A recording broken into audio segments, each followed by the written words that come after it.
Hey, what's up and welcome to a new video. Today I want to talk about Poe 3.19, Lake of Calandra. Finally, the league is there very soon. Next week we can play it. And I want to talk about the big crash that is coming in 3.19. Some people may heard about that, but we'll see. It is a very dangerous scenario, and I think Reddit is going to be burned on 3.19, at least when we can start trading officially with the Divine Orb. So today I want to talk about three topics. The first topic is the Reddit post talking about the Divine Orb to Exalted Orb swap. We'll go into the deep later. The second one is the farming method. I want to talk how we can profit from this scenario, because if we have this change, we have to find a solution. And third, I want to talk about Atlas passive tree, maybe that we can use to benefit from these changes. First of all, I want to talk about the post that someone made on Reddit, that he's also saying that the swap from the Divine Orb to Exalted Orb will cause the worst of PoE trade system to come to the forefront. So basically, I would say this is this is going to be like a crypto crash, like Bitcoin and Ethereum. But let's go into it. So let's go to the TLDR. If you don't know, there is a change to divine sources, and the use will make them more expensive than Exalted ever were. So the problem is trading in Path of Exile. You can only trade the inventory that is 600 chaos. So if we want to trade divine orbs with chaos orbs, you basically can only trade one divine orb per trade window, which sucks.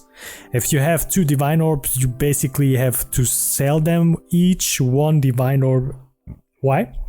Because Divine Orb is going to be so much more in value than Exalted Orb was. Like Exalted Orb was always about 130 chaos, something like that, 170 chaos this league, 3.19.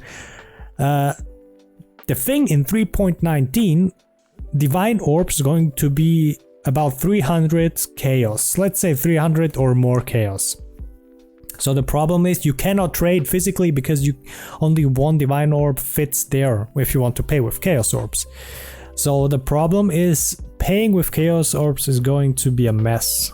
The other thing is, my solution is, or at least what's possible, is that first you buy Chaos Orbs to Exalted Orbs, right? Second, with Exalted Orbs, you buy Divine Orbs. So basically, let's say 100 chaos, it's going to be like 50 chaos. I would say 50 chaos is one Exalt. Okay. And with 10 Exalt, now you can buy Divine Orbs. Let's say 2 Divine Orbs, for example, right? 2 Divine Orbs. So here we have the problem that we have Bitcoin, if you want to say, that's Divine Orb, and Ethereum, that's cheaper or less value, is the Exalted Orb. I mean, that sucks somehow. You always have to trade for Exalted and for Exalted with Divine Orbs. But yeah, that's I think the solution we will have to figure out for ourselves. So Exalted Orb will be less worth. That's obvious, but it's going to be still have a value because you have to trade it for Exalted Orbs to physically trade Divine Orbs for Exalted Orbs. So this is the first thing, but I think that's going to be a mess for a lot of people. So the big problem is with Divine Orbs, we have not really much sources we can get Divine Orbs.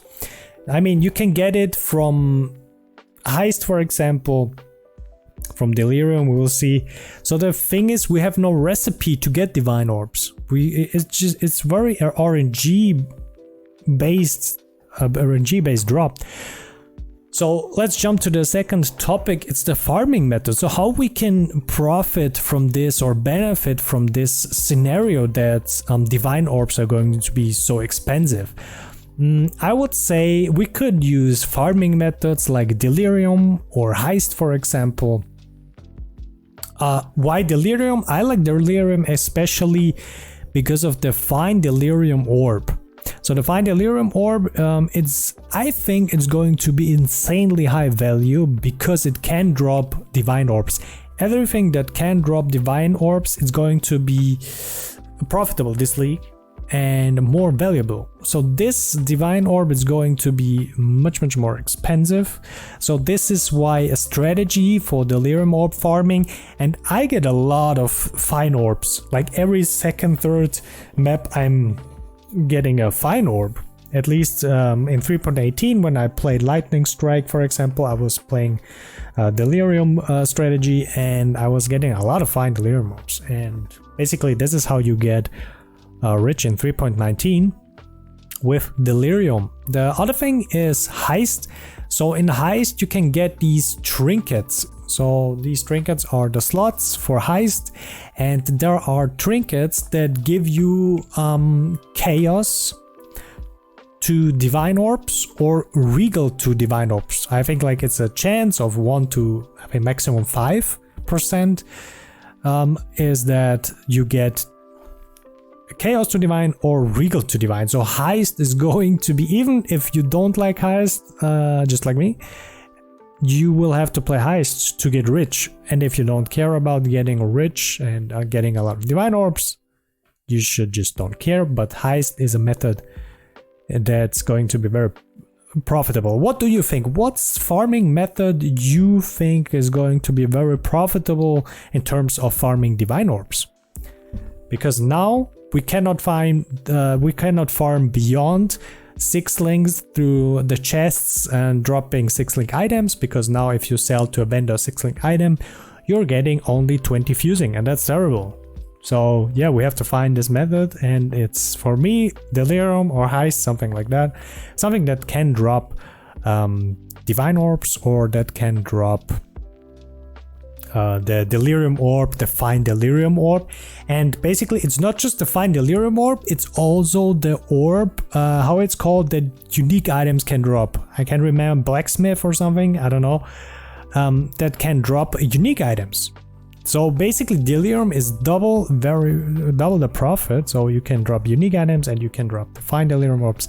We will see. Now the last thing I want to talk about is about the Atlas Passive 3. So Atlas Passive 3, what strategy you can use there? If we go there, Atlas Passive 3.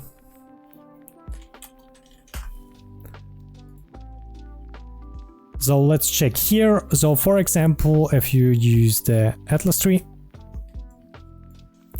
so what you can do is strong box, because in strong boxes Divine Orbs can drop because of currency. For example, if you have a currency chest, this can drop. This is pretty profitable. You can go up there for Delirium. After Delirium you can use here some Delirium nodes for more splinters, and here some the increase 50% faster with distance from the mirror, for example. Or up here you have also Delirium additional reward. It's going to be pretty good because here you can get either unique items or unique drops, and generally a reward type additional. This is also pretty good. Maps found chance to have layer of Delirium. I mean, it's not really good, but maybe early it's good if you cannot afford Delirium Orbs to run that layer. But what here could be interesting also is if you find a map with Fine Delirium Orb on the map, that can be maybe be profitable. So that could be a good, but we'll have to test this. Next one, you can use Expedition, because Expedition there is a chance you can get Divine Orbs from 2gen. I think it's 2gen, the little guy that can haggle with you, or it's the other guy, I think it's 2gen, that can haggle with you for Exalted Orbs for a lot of currency, right? So Expedition in general, it's very profitable. What else we have here? So if you have some ideas, I think Ritual could be interesting. I mean, Ritual can also drop divine orbs and maybe some unique items. But if you like Ritual, I'm not the biggest fan of Ritual. But yeah, so these are basically the stuff that drops raw divine orbs. Like I said, you can have here strong boxes with duplicate currency items, so duplicate divine orbs for example, but that's very rare. But yeah, let me see what is your opinion on that and write it in the comment section. I'm very interested. But that's my first idea about these changes for about this topic of this Reddit post. It's going to be big. Trading is going to be a problem. All right, have a good day. See you. Bye.